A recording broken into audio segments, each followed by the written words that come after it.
What do Acton, Aquina, Arlington, Brookline, Cambridge, Concord, Lexington, Lincoln, Newton, and Northampton all have in common? These 10 Massachusetts communities, starting in 2024, pledged to go fossil fuel free, a first-of-a-kind experiment of sorts to see if a complicated transition away from natural gas could be successfully kickstarted without scaring away developers with high costs and red tape.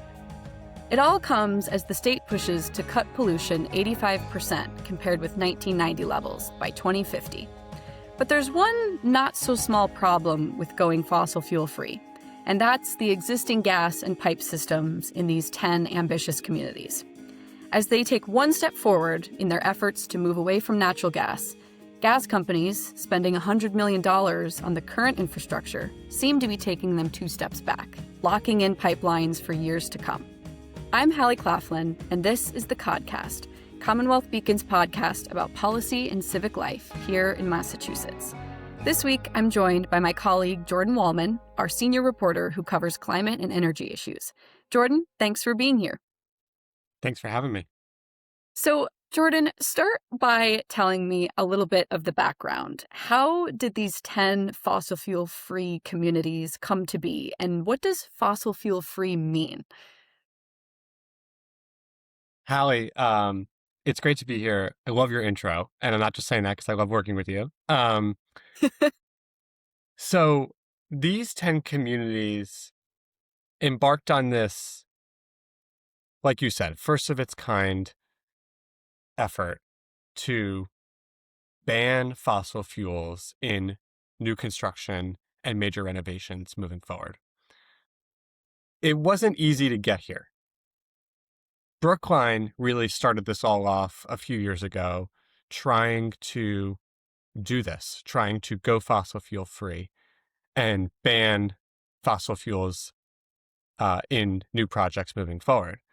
And then AG Hallie blocked that effort.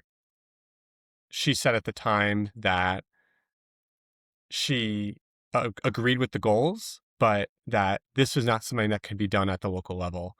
And state lawmakers then responded to that. State lawmakers who represented these communities that wanted to take similar steps. And they responded to that in 2022 in the climate law that passed that year by creating this, what they're calling a demonstration program, basically a pilot, where the state would accept applications from 10 communities who wanted to go fossil fuel free. And that's exactly what then happened. And so these 10 communities then applied to join.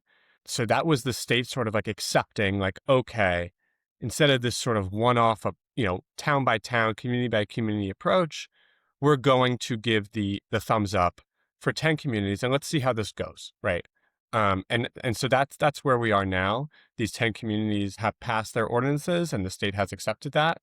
And I guess I'll just add one more thing, which is to say that the overall framework of the ordinances in these 10 communities is very similar. It's to ban fossil fuels in new construction, but there are little intricacies and differences. And I think, again, that's what we're going to learn more in the years to come as to how this is really going. Like, how do developers respond to this? Is this something that attracts new businesses, deters new businesses, doesn't really have an effect on new businesses, that sort of thing. And so, you see in the story, like, Cambridge and Brookline exempt medical and research facilities from the fossil fuel free ordinance. Northampton exempts commercial kitchens. That's kind of a big deal. Like, restaurants now don't have to be fossil fuel free in Northampton necessarily. So we're learning, but that's sort of the gist as to how we got here. I like that you said new construction, because new construction is really kind of a key word here, because gas companies like Eversource and National Grid still need to spend money in these communities on their existing gas systems. So it's not like those just go away. They still need to be maintained, right? Exactly. That is the crucial thing to keep in mind here, is that it sounds good being fossil fuel free, and it's, certainly ambitious, but the status quo is the status quo. And that is that, most homes and buildings in a given town have been built already. Like, that's kind of obvious, but I think it's actually worth saying here. Like, most people live in buildings that have already been built and therefore are heated by what they've been heated by. And in many cases, it's natural gas.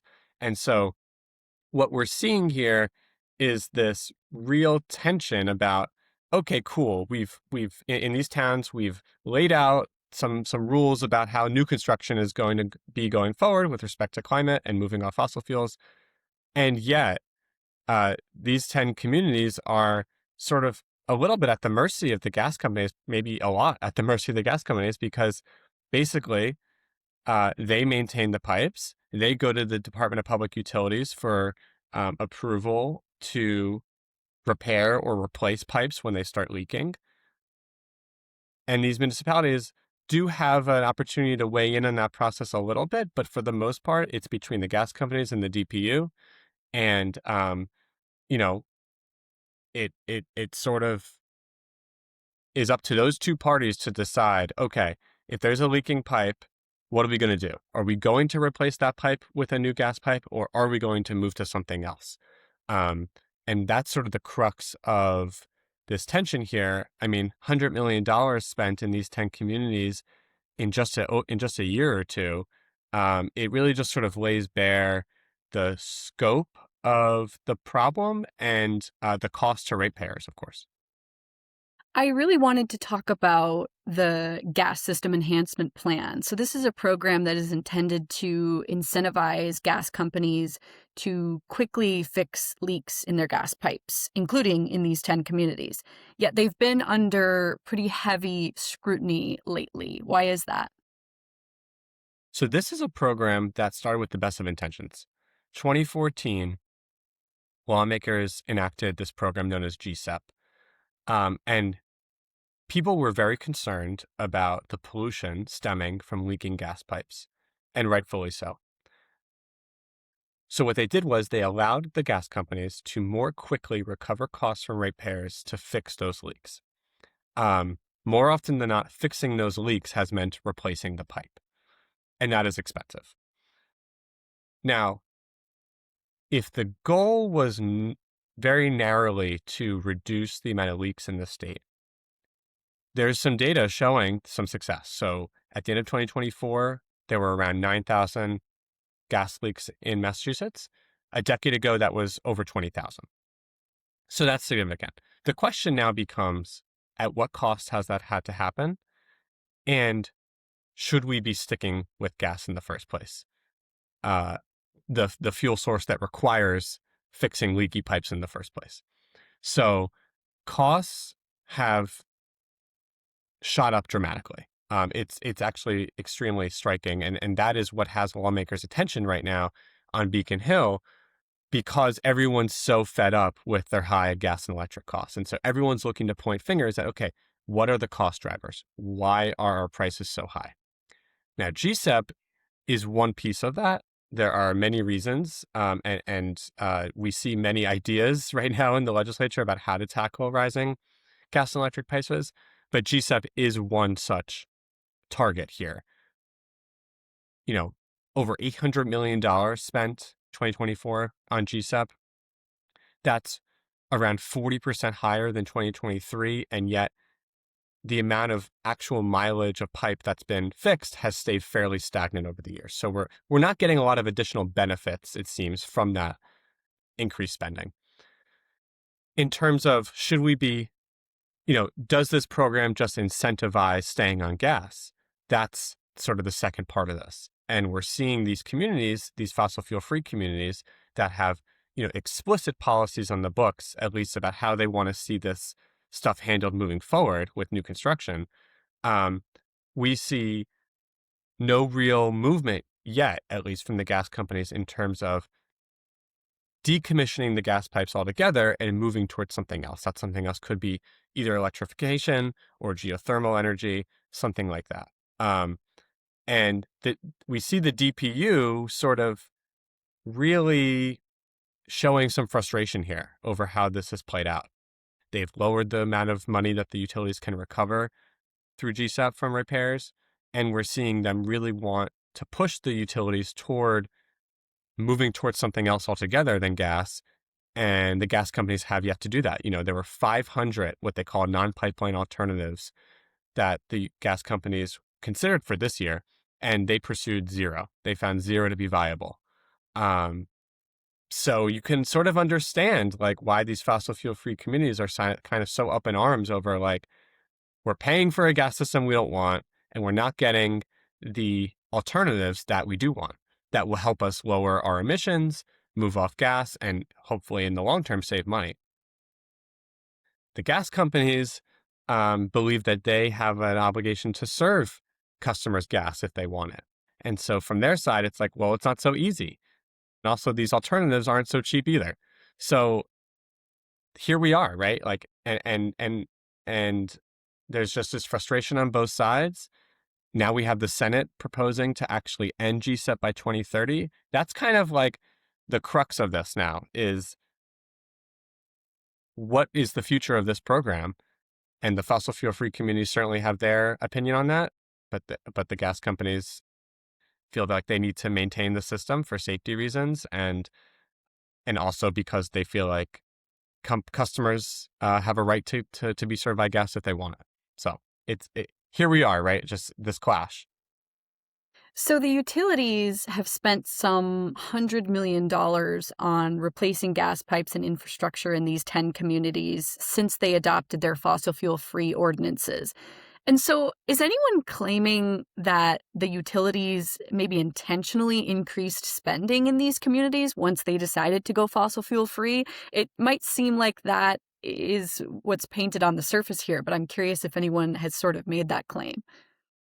So I don't think that claim has been made. What I think is interesting here is I think the general, maybe conventional wisdom, including from me, was that, oh, the gas companies must hate this fossil fuel free program because it's clearly targeting their business, right? It's saying that no new construction can be served by gas. But the gas companies are also the electric companies. Eversource provides gas and electric. National Grid provides gas and electric. So you would think that, okay, yes, they may lose some business on the gas side of the company moving forward, but could they not then actually make money on the electric side of the business moving forward if new construction must be served by electric instead of gas?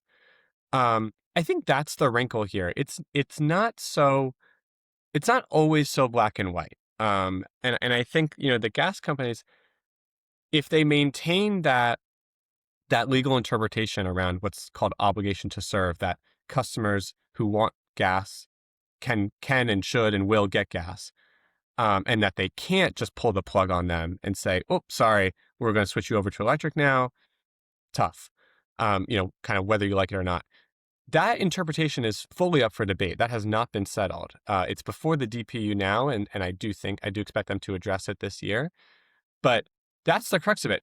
If you sort of follow their logic there, you can understand, why would they move forward with an electrification project, for instance, if at any point, any customer along that segment of pipe can say, not for me, I'm out, or change their mind at any time and say, never mind, I want to stay on gas, then they have to sort of go with that and cancel the whole electrification project and keep them on gas. So until that gets settled, it really is an open question as to how fast can we move forward on moving away from gas, decommissioning pipe, and moving toward alternatives.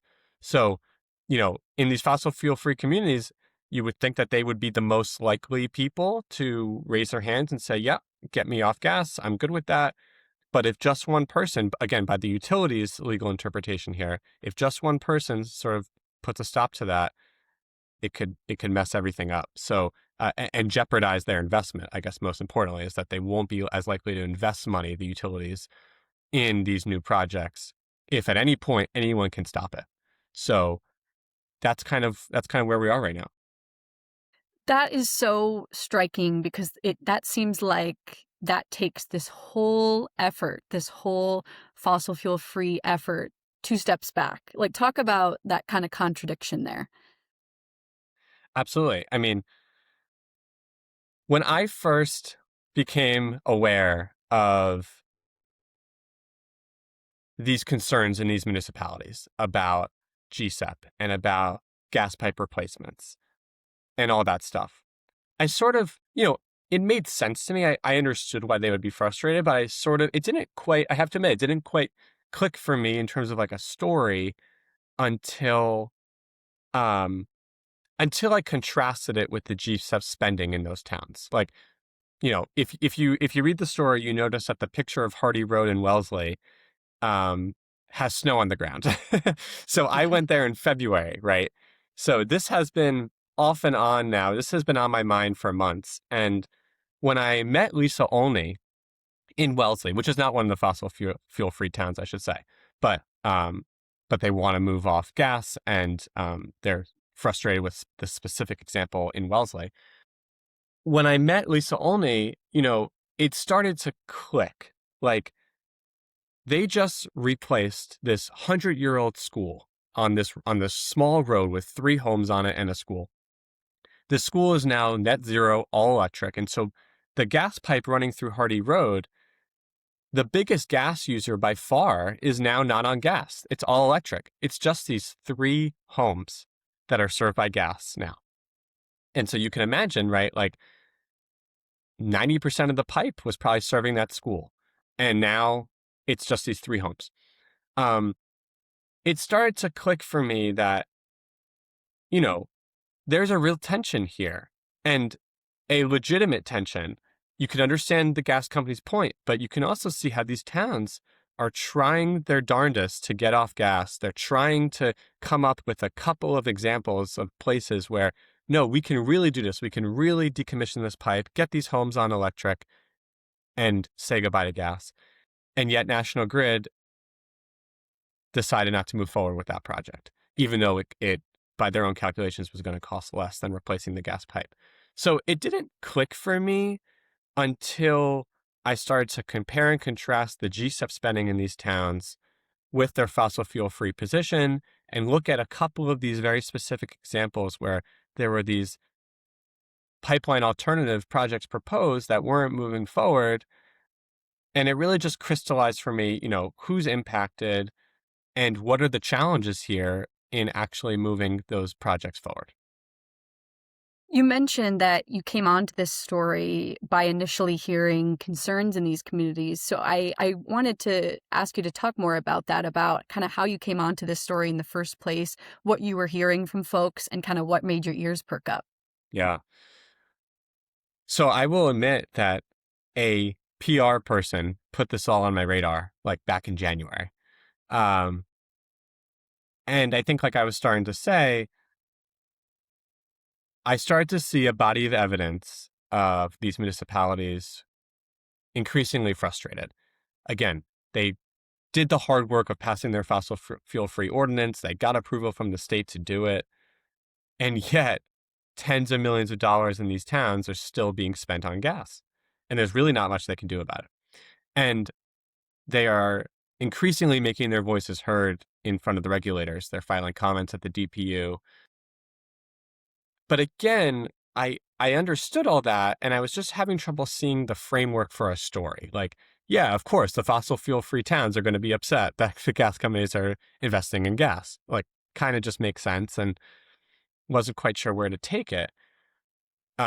So it was a combination of this person sort of putting this issue on my radar in general, meeting in Wellesley with Lisa Olney and seeing the Hardy Road example that I found to be very compelling.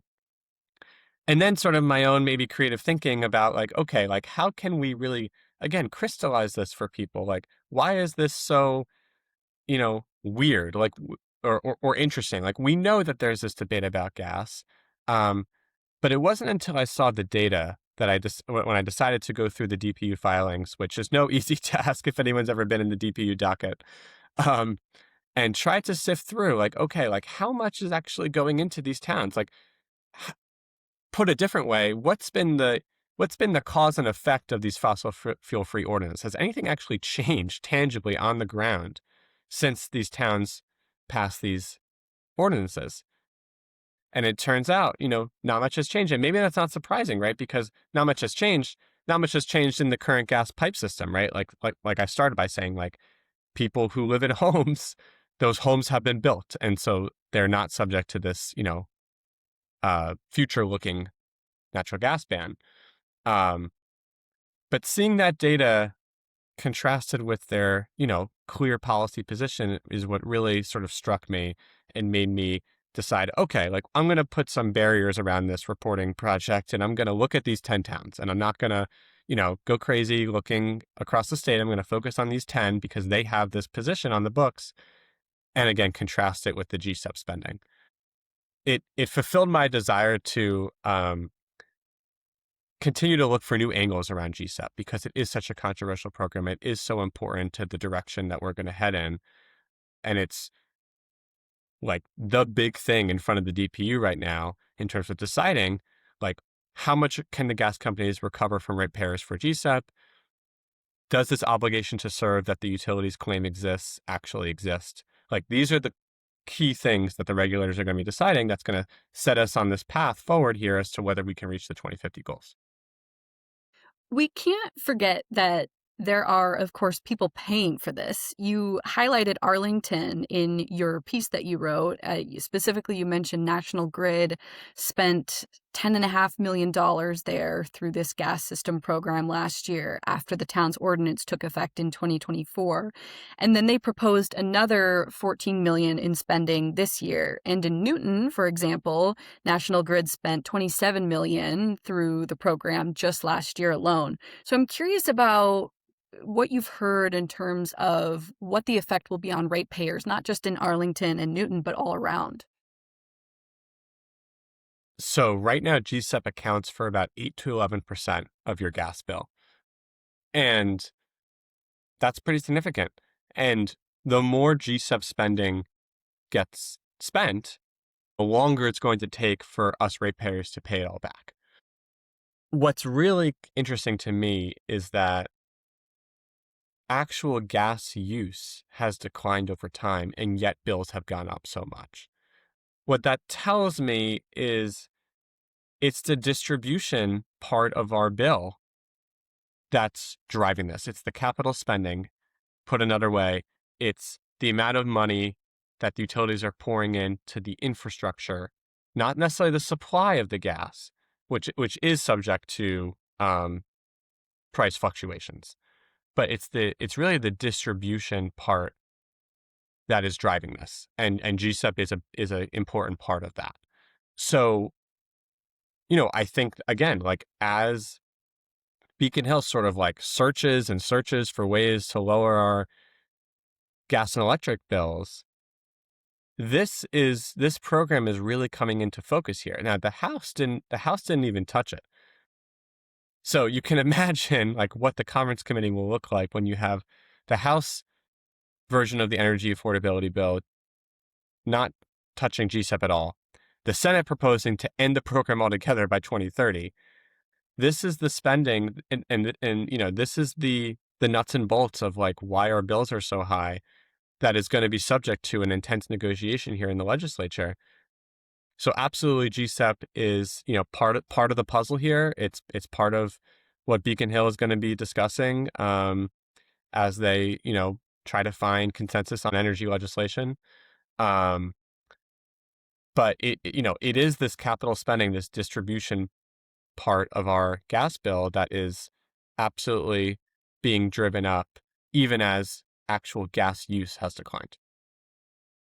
When it comes to solutions, it seems that many have called on regulators to be harder on the gas companies. Others say the utilities need to be working with these 10 communities to electrify buildings and move toward gas alternatives. So what does that look like, kind of from a solutions standpoint going forward? I'm so glad you asked that, because the regulators have a really we're at an inflection point for the regulators. And what I mean by that is, take the instance in the story where I talk about how the gas companies considered 500 non-pipeline alternatives and pursued zero. They are, at this point, allowed to do that. But that is clearly not the direction the DPU wants to see them go. And the gas companies had to submit what's called climate compliance plans for the first time ever. And they submitted them last year. There was some back and forth where the state attorney general weighed in and really criticized these climate plans harshly, saying that they should be totally sent back to the utilities to redo or face penalties for noncompliance. That's the sort of thing that the DPU is going to have to sift through. Are the gas companies being genuine and earnest in their attempt to reach the decarbonization goals? Or are they sort of playing footsie, basically? So, again, in front of the DPU right now is this obligation to serve question. It's this non-pipeline alternative question and what the framework should be moving forward for actually pursuing those. I guess the jury's still out as to what the DPU will or won't do with that. How much will they actually enforce this? Because I actually said to the DPU, when they gave me this data showing that the companies pursued 0 out of these 500 alternatives, I sort of said to them, okay, so then what? What is the enforcement actually like? That's probably the only thing that will move the needle here. And so to my question about what's the enforcement like, that is what we will find out this year in their response to these climate compliance plans that the companies filed. I guess just to say one more thing on this, Ann Berwick and Newton, I think, raises an equally valid point, which is that right now, the gas companies can't recover money through this accelerated process in GSEP for exploring these pipeline alternatives. And so they can recover that money in other processes, but not in this accelerated way like they can for the gas pipe replacements.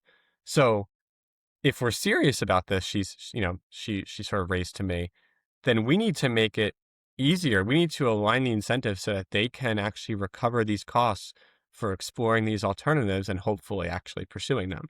So a lot is resting on the DPU here to see just how hard of an approach will they take toward the utilities. Looking forward to reading and seeing your future coverage on this, Jordan. Thanks so much for joining me. Great to be here. Thanks again to Jordan Wolman for joining me on the Codcast, and thank you so much for listening. I'm Hallie Claflin. Our production and theme music is by Charlie Cazella, and our videos are edited by Camilla Yulian and Charlie Cazella. Leave a rating and review wherever you're hearing this now if you want to help other folks find us, and email codcast@commonwealthbeacon.org if you ever want to get in touch directly. We'll be back next week.